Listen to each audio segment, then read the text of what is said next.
এই প্রবাসীরা কত কষ্ট বুকে চাপা লইয়া বিদেশে থাকে। শোনো বন্ধু,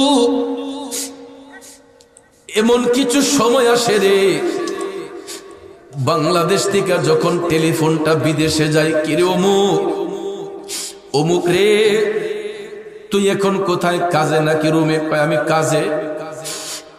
কাজটা শেষ করে একটা টেলিফোন দিস।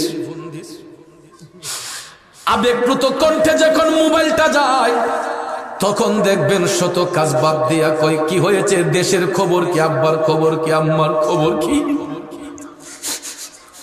হঠাৎ করে যখন দেশ থেকে বলা হয়, অমুক তোর আব্বা তো আজকে এতটার সময় মারা গেছে,